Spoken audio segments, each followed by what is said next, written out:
Buddy.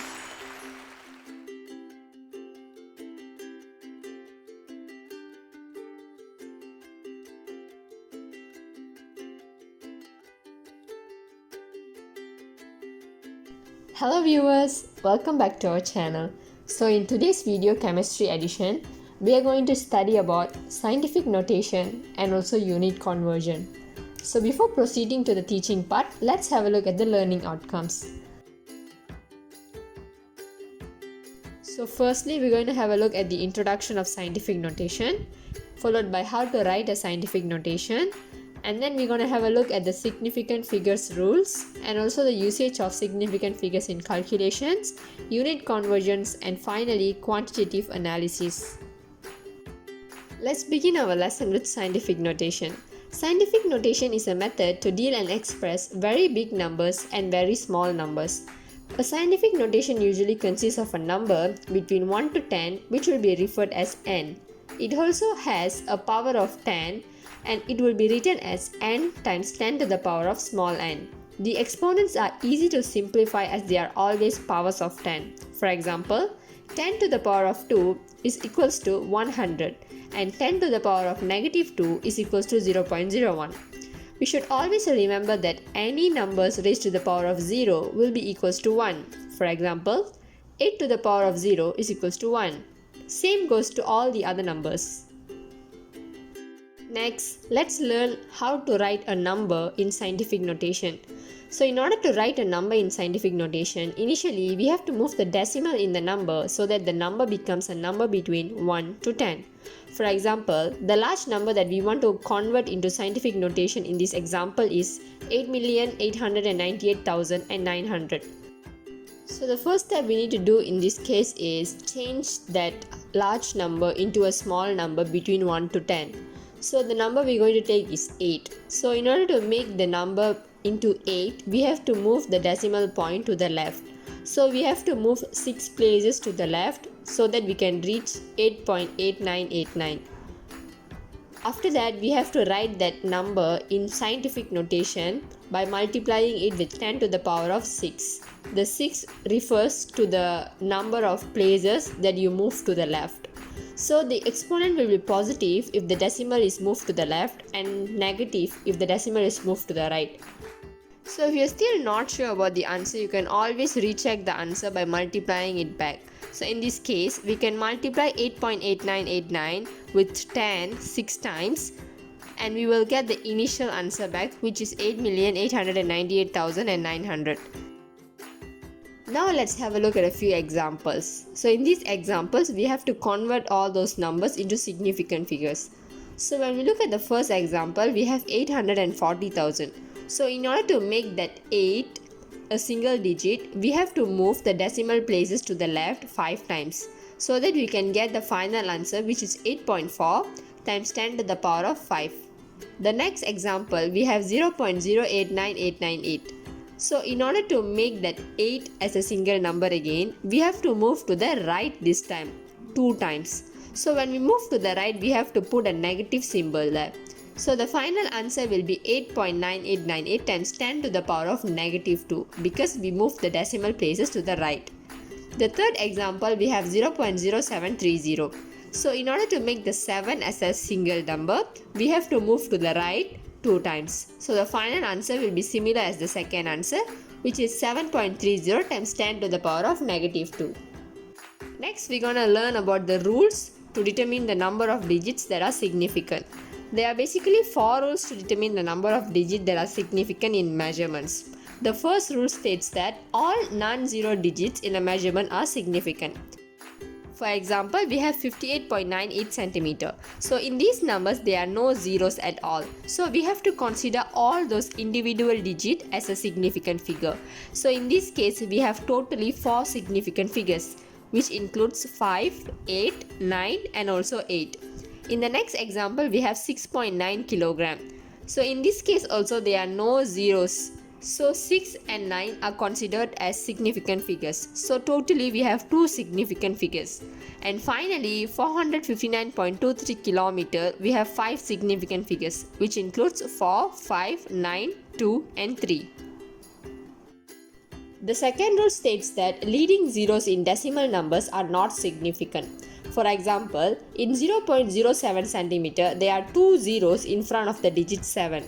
We are not supposed to consider those zeros as significant figures. The 7 is considered as a significant figure. So altogether in this 0.07 centimeter, we only have one significant figure, which is 7. In the next example, we have 0.0127 kilogram. This is also similar as the previous example. So in this case, 1, 2 and 7 are considered as significant figures, while the two zeros in front are not considered as significant figures.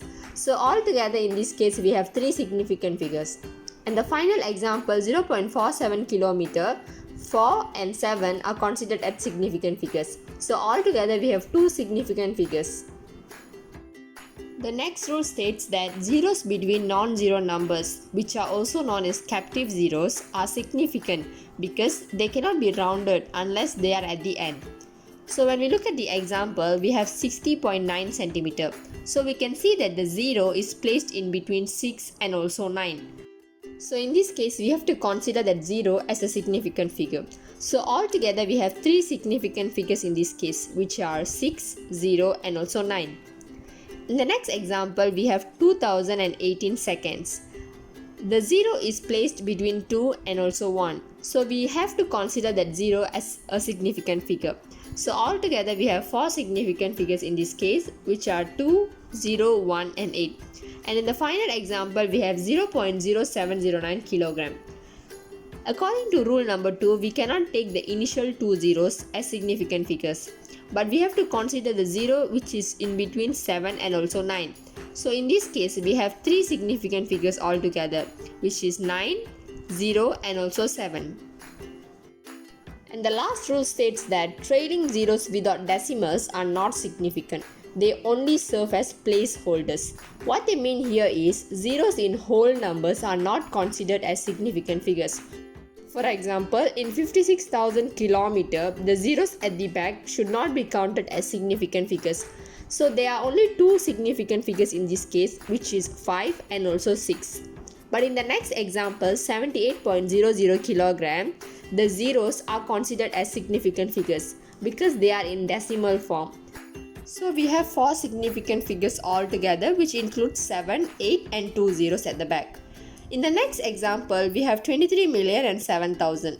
In this case, the captive zeros are considered as significant figures, which are the zeros between 3 and also 7.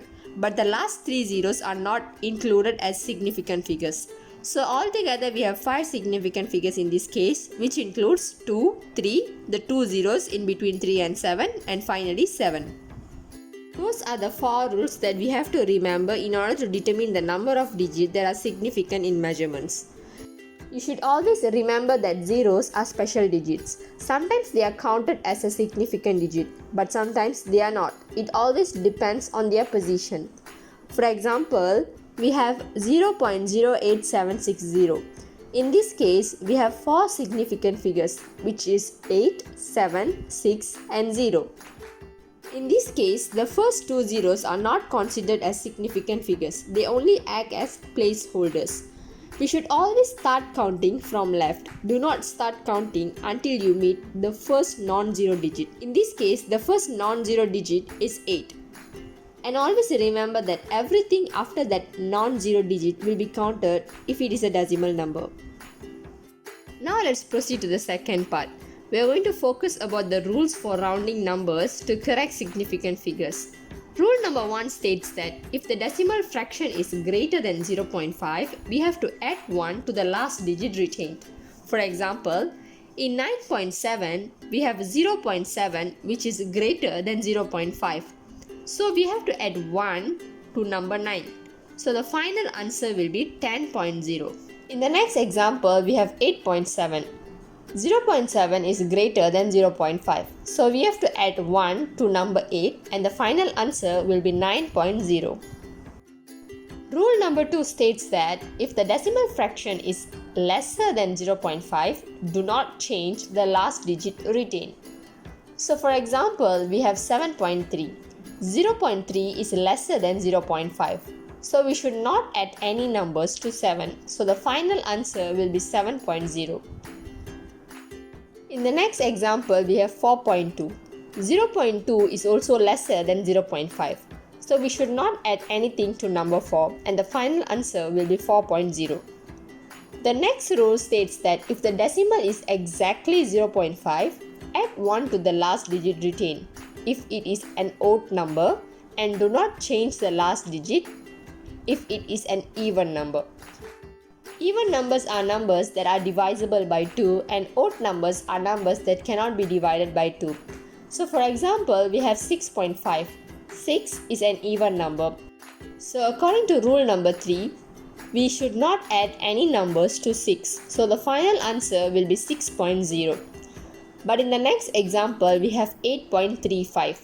3 is an odd number. So when we round off, the final answer will be 8.4 because we can add 1 to number 3 because it is an odd number. And in the last example, we have 9.5. And as we know, 9 is also an odd number. So we can add 1 to number 9 and the final answer will be 10. Let's have a look at a few examples. So in this example, we are required to round off 7.483, 7.438, 7.450 and 7.750 into two significant figures. So in the first one, we have 7.483. In this case, the last digit retained is 4 and the decimal fraction is 0.83.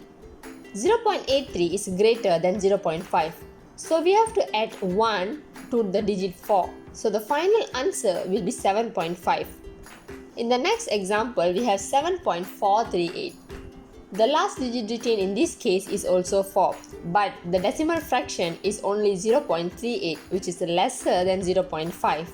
So we don't need to do any changes to the digit 4, and the final answer will be 7.4. In the third example, we have 7.450. The last digit retained is 4, which is an even number. The decimal fraction is 0.5. So we have to apply rule number 3 and the final answer will be 7.4. In the next example, we have 7.750.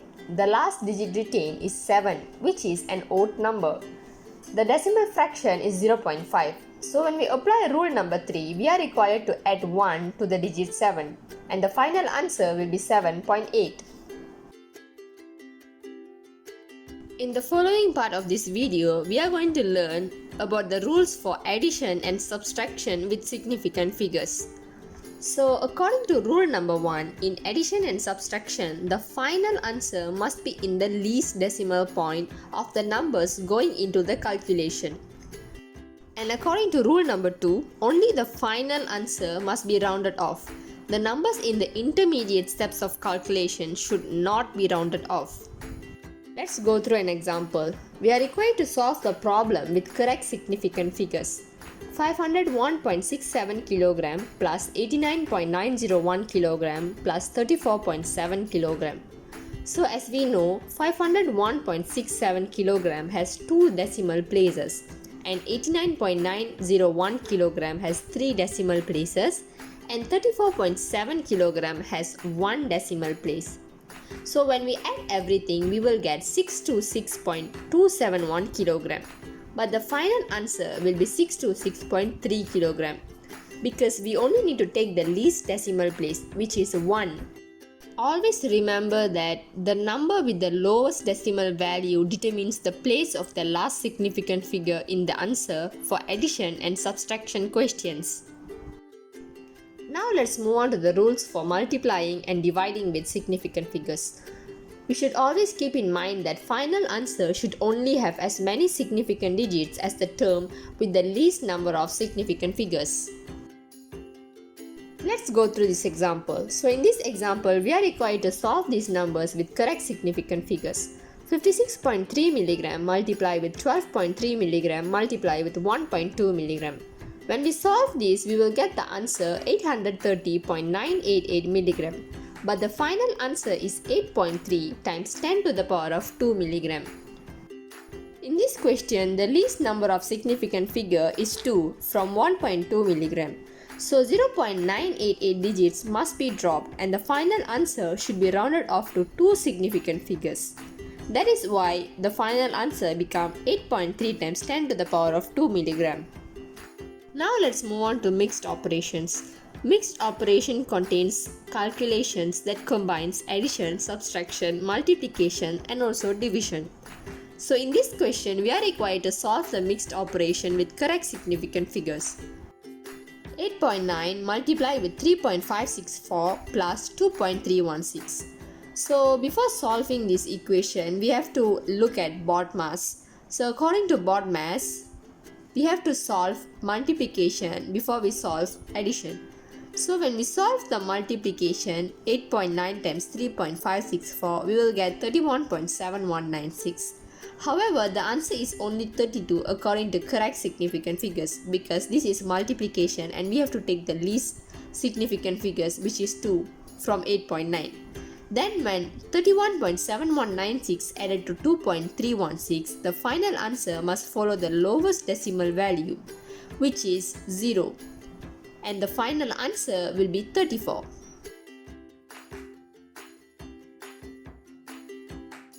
Significant figures are also used in unit conversions. Let's look at some examples to understand the application of significant figures and unit conversions. How many moles are there if you have 6.7 liter of hydrogen gas? So the solution will be 6.7 liter multiplied with 1 over 22.4 liter. And the answer will be 0.2991071,429 moles. 6.7 liter has two significant figures. 22.4 liter has three significant figures. And 1 mole is not considered as it is an exact number. So the least significant figure in this case is 2. So the final answer should be written in two significant figures, which will be 0.30 moles. Let's look at another example. How many molecules are there in 0.96 moles of molecules? So the solution will be 0.96 moles multiplied with 6.023 times 10 to the power of 23 atoms. And the answer will be 5.78208 times 10 to the power of 23. 0.96 moles have two significant figures. 6.023 times 10 to the power of 23 atoms have four significant figures. So the least significant figure is 2 and it is used for the final answer. So the final answer will be 5.8 times 10 to the power of 23 molecules. And finally, we are going to learn about quantitative analysis. So for burette, we have to read the burette's reading to two decimal places, and the smallest gradation on burette are 0.1 milliliter. For measuring cylinder, 10 ml graduated cylinder will read to two decimal places and 100 ml graduated cylinders will read to one decimal place. Next, volumetric flask has only one single line to indicate the volume. It only measures just one specific volume. 50 ml of volumetric flask will have two significant figures after the decimal point. We have reached the end part of this video. That's all for this video. Thank you so much for watching it. If you all have any doubts regarding this topic, feel free to comment. And don't forget to subscribe this channel for more interesting videos regarding other topics in chemistry. See you all in the next video. Bye.